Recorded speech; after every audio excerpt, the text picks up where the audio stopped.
Bonjour la belle diaspora, bonjour tout le monde, j'espère que vous vous portez bien. Aujourd'hui, nous allons aborder un sujet qui ressemble à un buzz. Je ne surfe pas sur les buzz, qu'à cela ne tienne. Je pense que c'est un sujet qui nous parle à toutes. Et en tant que sœur, en tant que personne qui vit dans la diaspora, je souhaite en parler. Nous parlons donc de l'histoire de cette jeune femme qui s'est retrouvée en train de se lamenter, de pleurer sur les réseaux sociaux parce qu'elle n'en pouvait plus.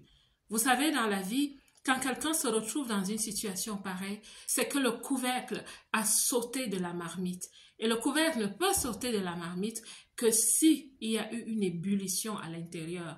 En tant que personne qui ne la connaît pas, je me pose énormément de questions. Où est son système de support social? Et c'est pour ça que je pense sincèrement qu'elle n'a pas eu tort de faire ce qu'elle a fait. Dans les codes de société, on enseigne des méthodes et des mécanismes de signalement. Il y a des façons de se comporter quand on est en danger. Et si autour d'elle, elle n'a pas un système de support, moi je la félicite d'avoir fait ce qu'elle a fait. Pourquoi? Parce qu'elle a levé une tribune. Elle a ouvert un pan de voile pour que les gens sachent ce qu'elle est en train de traverser. Et vous savez, on ne sait jamais quand ça passe de vie à trépas.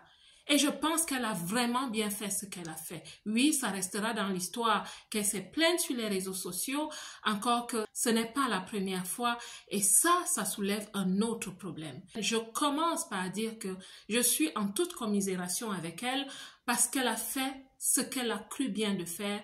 Et en tant que sœur, on ne comprend jamais ce que les gens vivent vraiment dans leur monde, dans leur chambre, dans leur maison. Et à un moment donné, il faut tirer sur la sonnette d'alarme. Et ce qu'elle a fait a créé pour elle un bouclier social. Parce que cette personne qu'on a aussi vue sur la caméra n'osera plus lui faire un certain genre de choses. Et si, malencontreusement, il lui arrive quoi que ce soit en ce moment, le tribunal social posera d'abord les regards sur lui. Parce qu'en ce moment, il est devant la responsabilité sociale d'être en couple avec cette femme et de la traiter comme il la traite. Qu'à cela ne tienne.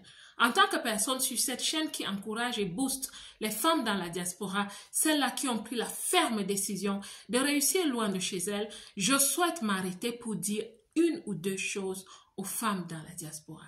Et pourquoi? Par solidarité à toutes les femmes qui traversent quoi que ce soit. Mes belles, je viens vous dire une chose. Vous êtes des êtres humains. Vous êtes des pierres précieuses. Et comme des pierres précieuses, nous sommes parfois rudimentaires. Surtout quand on arrive dans la diaspora, nous le savons. Nous traversons parfois des montagnes russes. Ces choses qui viennent altérer notre identité. Énormément d'entre nous, et je vous dirais, moi qui vous parle, j'ai connu ce moment où mon identité était un peu altérée. Elle était un peu confuse parce que je ne me retrouvais pas. Quand on vient d'un pays d'origine et qu'on arrive dans la diaspora, on est un peu perdu à un certain moment. Que ce soit les hommes ou les femmes. Et vous me direz, peut-être qu'elle est née ici. Je ne connais vraiment pas son histoire. La vérité est que même dans la vie des personnes qui sont en deuxième génération en Occident ou dans la diaspora en général, on remarque qu'il y a des troubles. Il y a des troubles identitaires. Et quand on ne s'arrête pas pour travailler sur son identité, quand on ne se pose pas les bonnes questions, qui suis-je? Ou alors, qui suis-je devenu? Qu'est-ce que je souhaite devenir en tant que personne? Qu'est-ce que je représente? Mes belles, nous sommes des maillons de la chaîne. Le monde a besoin de nous. Parfois, on doit s'arrêter pour se demander quel est l'impact de ce que je vis ou que je permets dans ma vie en ce moment. Quel est son impact sur ma vie, sur ma destinée, sur la vie de mes enfants. La belle, elle a des enfants. On peut le voir, ça transparaît qu'elle est une belle personne, peut-être trop bonne au goût de certaines personnes. Nous sommes des maillons de la chaîne et notre monde a besoin de nous. Que ce soit la chaîne familiale, la chaîne au travail et en tant qu'influenceuse, on a un certain leadership. Et parfois, on doit faire attention au code. Comment est-ce qu'un leader se comporte?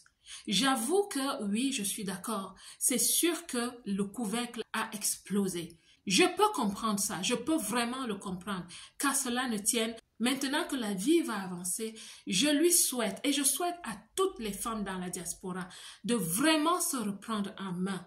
Il y a une chose qu'on appelle identité restaurée. Ça veut dire qu'un jour, on prend conscience du fait que sa vie projette une image qui devient altérée, que l'image de sa vie est floue, on n'y voit plus bien. Et cette image commence même à être une ombre pour elle-même et une ombre pour les autres. Quand on a des enfants, assurément, il faut faire attention. Il faut vraiment se reprendre en main. C'est le conseil que je souhaite donner à cette belle, à cette femme dans la diaspora. Les expressions amour de soi, estime de soi, confiance en soi signifient quelque chose. C'est des expressions qui t'aideront à développer la puissance mentale, la puissance émotionnelle.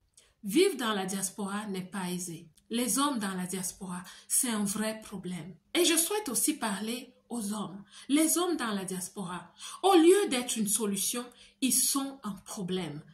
Dans quelque continent que ce soit, et je parle de ma diaspora, c'est un problème. Ils tapent sur les femmes, ils vilipendent les femmes, ils sont aussi sur les réseaux sociaux à se plaindre de ces femmes qu'ils vilipendent. Et on se demande, mais où sont les coachs? Où sont ces coachs masculins qui pourraient s'occuper de... Oui, parce que parfois, il faut être adéquat pour parler à une cible. Un homme qui a son expérience dans la diaspora est adéquat pour parler aux hommes et pour les aider à reprendre leur vie en main. Nous avons tous connu des blessures, mais peut-être les hommes n'essayent pas de reconnaître qu'ils sont dans la même situation que nous les femmes. Ce n'est pas aisé. Et donc, il faut revisiter son identité. Il faut vraiment aller dans le fond et travailler sur la clarté de son identité, la clarté de ses objectifs et d'avoir une vision de vie. La vision d'un homme ne devrait pas être d'aller s'installer chez une femme, de taper sur elle jour et nuit, de l'oppresser, de la dominer et en même temps de fatiguer son énergie. Je ne pense pas que ce soit une vision pour un homme, qu'il soit chez lui au pays ou dans la diaspora, pas du tout. Dans la belle diaspora, j'espère que cette vidéo va s'ajouter à la mer de motivation qu'on a apportée à cette femme. Et je souhaite qu'elle le prenne bien, parce que ceci est un bouclier social de protection pour elle. Je dirais même un bouclier digital. Donc, ma belle, sois forte. Tu as donné un signalement au monde de ce que tu vis. Tu es à moitié protégée. Qu'à cela ne tienne, la protection à long terme sera quand tu vas t'arrêter et faire un travail profond sur toi, sur ta personne. Je ne parle pas ici comme un professeur, je parle ici comme quelqu'un qui a la même expérience. Dans la diaspora, on perd un peu de vue le sens de son identité. J'ai moi-même dû travailler sur mon identité. C'est pour ça qu'aujourd'hui, je peux en parler de façon solide. La belle diaspora, que Dieu vous bénisse. Quant à moi, comme d'habitude, je vous aime.